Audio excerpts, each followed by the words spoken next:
Quiero saludar en nuestros estudios en Washington a Héctor Chamis, profesor del Centro de Estudios Latinoamericanos de la Universidad de Georgetown, columnista del diario El País. Un gusto saludarle. Un gusto, Idania. Gracias por la invitación. Es un gusto estar aquí. Gracias a usted por estar con nosotros. En su columna del diario El País, usted plantea el día de hoy que hay un antes y un después de la condena a Leopoldo López. ¿Por qué?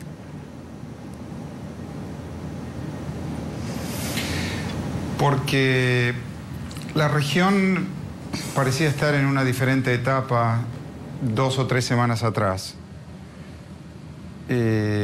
Había movimientos sociales en las calles, en Guatemala o en Brasil, expresando reivindicaciones ciudadanas, en definitiva, expresando el rechazo a la corrupción en muchos países de nuestra región, expresando el rechazo a la perpetuación, el caso de Quito, el deseo de muchos presidentes de perpetuarse en el poder, y parecía un cambio de ciclo, políticamente hablando. Esto hasta que Maduro inventó una crisis en la frontera con Colombia, procedió a militarizar esa frontera, a cerrarla y a culpar a los residentes colombianos en Venezuela por narcotráfico y contrabando. Es decir, generó una situación de inestabilidad política en la región y de inestabilidad en la seguridad de la región y generó refugiados. El gobierno de Colombia llamó a una reunión de la OEA para tratar el tema, que fue votada en contra, de acuerdo a los deseos del gobierno de Venezuela, del gobierno de Maduro. Y yo creo que Maduro emergió de esa reunión con ese voto favorable de Brasil y de Argentina, de Ecuador, y la abstención de Panamá, debe señalarse. Maduro emergió de esa reunión fortalecido y ese fortalecimiento se ve hoy en esta condena que no tiene legalidad, que no tiene contenido democrático, que viola derechos, que elimina por completo el principio democrático básico de separación de poderes. Y entonces aquello que yo pensaba que era una nueva etapa, una posibilidad de más y mejor democracia en América Latina, es hoy, tristemente, una mayor dosis de autoritarismo.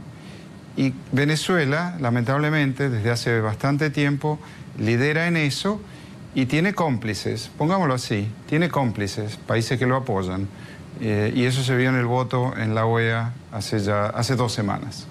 Usted, al referirse a esta reunión que cambia, digamos, el curso de los acontecimientos, usted plantea precisamente eso, ¿no? El reunificarse y el contraataque, por ejemplo, de los países del ALBA. Ahora, este contraataque, este reagruparse, ¿va contra qué? ¿Con lo que nos queda de democracia en la región?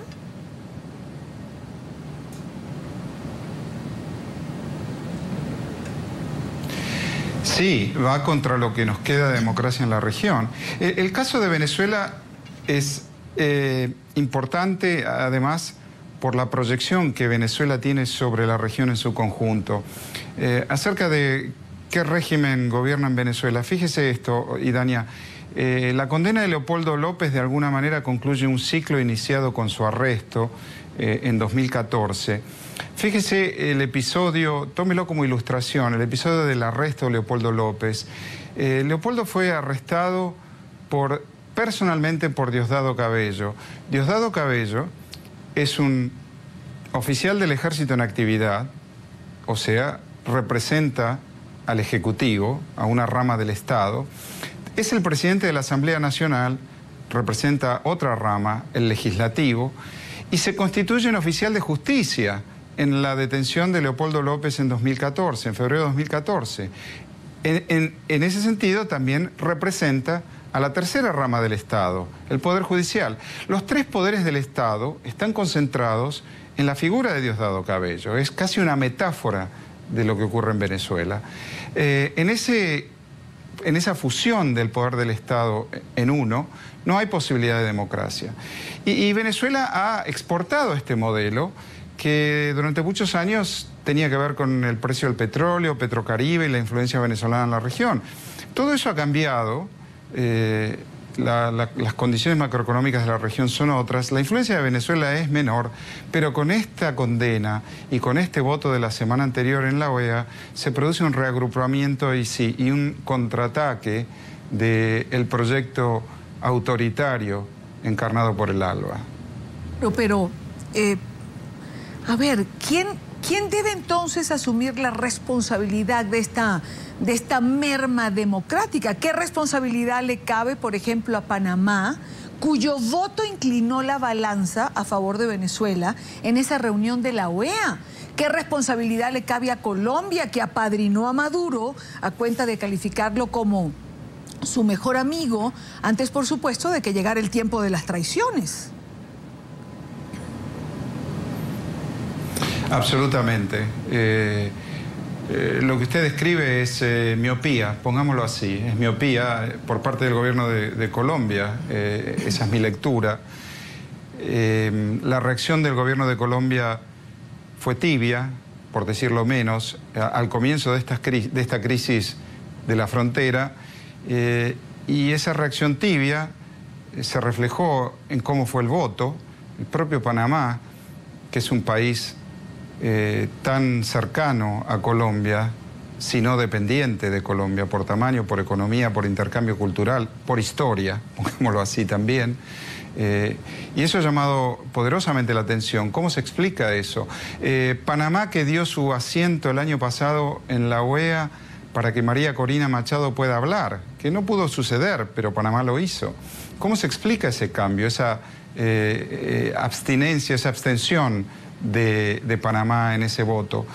Y hay muchas preguntas, hay miopía, hay incapacidad y hay además hipocresía en muchos países, en Brasil, como señalaba Vivanco, pero también en Argentina, en Ecuador, que todos en algún sentido han buscado replicar el modelo venezolano, el modelo chavista de perpetuación en el poder. Por medio de reelección indefinida, por medio de cambios constitucionales que han instrumentado en beneficio propio, tanto Correa como Morales. Cristina Kirchner lo quiso hacer y no fue capaz. El PT está en el poder ya va para 16 años. Y han sido socios, además, en negocios, en obras de infraestructura. Ha habido infinidad de recursos y eso ha generado dependencias y ha generado lazos muy profundos. Y esto es lo que se ve hoy. Leopoldo López... Sí, la escucho, Dania. No, usted decía, usted mencionaba hipocresía, incapacidad, pero no podemos dejar de lado, y lo mencionaba ahora al final, intereses. Es decir, el dinero y la practicidad ha hecho que nuestros gobernantes dejen de lado la ética y los principios. Sino la corrupción, además, Idania. Esa es la triste realidad. Llamemos a las cosas por su nombre. Fíjese lo siguiente. El expresidente de Guatemala, Otto Pérez Molina, fue destituido por corrupción y no era un presidente de la izquierda bolivariana, era un oficial del ejército de un partido de centro derecha, pero cuya sociedad lo acusó y se comprobó un esquema de corrupción importante. No obstante, todos los países llamados de izquierda, que se llaman a sí mismos de izquierda, lo defendieron rasgándose las vestiduras por él, y que inclusive hubo discursos del canciller de Argentina, por ejemplo, que lo que estaba planeándose contra el presidente de Guatemala era un golpe, cuando lo que fue, todos lo sabemos, fue la ciudadanía en la calle rechazando la corrupción. ¿Por qué esto? Bueno, es una hipótesis: o son socios en corrupción o temen profundamente el efecto dominó, porque lo que ocurrió en Guatemala puede ocurrir en otras ciudades. Y de hecho ha estado ocurriendo. Ha ocurrido en Brasil, en el rechazo a la corrupción, el caso de Petrobras y la presidenta Dilma Rousseff está en serios problemas por eso. Ha ocurrido en las manifestaciones de Quito, de Quito y de Galápagos y de Guayaquil, donde la sociedad se manifiesta en contra de la corrupción, pero también en contra del intento del presidente Correa de modificar la Constitución para reelegirse indefinidamente. Entonces, no es ideología. La ideología es una excusa, es un pretexto que usan. Lo que es la perpetuación en el poder, sean de izquierda, que se llaman a sí mismos de izquierda, o sean de derecha, llamándose a sí mismos de derecha.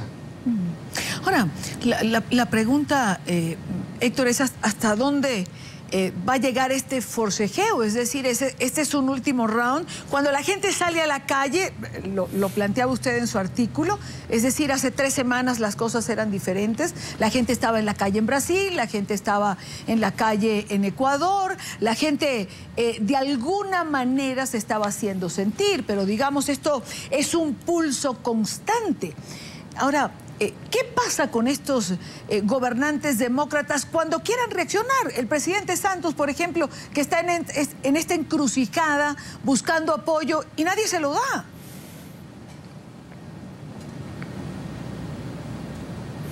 Es penoso, es penoso. Veremos, yo creo que el escenario cambia y es un escenario fluido. No me animo a pronosticar demasiado, pero sí me animo a lo siguiente. Había tres situaciones políticas, 3 escenarios políticos en la región hace 3 semanas fundamentales para toda la región. La elección venezolana. Después de esto, Idania, ¿alguien puede pensar legítimamente que la elección venezolana del 6 de diciembre será una elección creíble, limpia y transparente? Yo no. Después de esto, el signo político de esta condena es ineludible. Está la elección en la Argentina, donde el oficialismo pretende continuar con una manera de hacer política no democrática, con una manera de hacer política autoritaria, y está en el aire el resultado de esa elección. Y el otro escenario político fundamental es la crisis brasileña, donde mucha gente piensa que Dilma Rousseff va a tener juicio político y va a ser destituida. Y su popularidad está por el piso, el rango de su deuda fue degradado al sótano, y la inestabilidad es el juego que se juega hoy. En esas 3 situaciones, Venezuela, Argentina y Brasil, en una resolución democrática de esos 3 escenarios, 2 de ellos en crisis y el argentino no en crisis, siempre y cuando el calendario electoral se cumpla bien y la elección sea normal, lo cual no es necesariamente así si uno presta atención a lo que ocurrió en la provincia de Tucumán, donde hubo fraude y hubo manifestaciones de la sociedad contra ese fraude. Pero en la resolución de esas crisis estaba, a mi modo de ver, una esperanza de retornar a la democracia en la región, que hoy no tenemos. Ahora debo decir que a raíz de esta condena injusta soy pesimista, soy muy pesimista y me siento invadido de tristeza e indignación por esta condena injusta. Bueno, quiero darle las gracias a Héctor Chamiz por acompañarnos en vivo y directo desde nuestros estudios en Washington, D.C.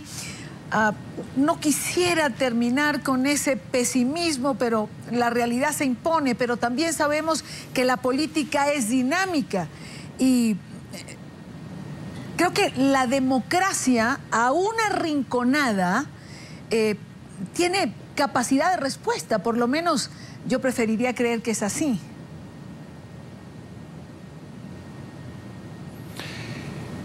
La respuesta es la vibrante sociedad civil latinoamericana, la sociedad, la gente, en ciudades como Ciudad de Guatemala, San Pablo, Quito o San Miguel de Tucumán, que ha tomado las calles cuando se sintió violada en sus derechos, o Caracas, por supuesto, o San Cristóbal, en Táchira. Y esa es la única esperanza que tenemos, porque no tenemos, desgraciadamente, una clase política que sea capaz de liderar ese retorno a la democracia que desgraciadamente hemos perdido.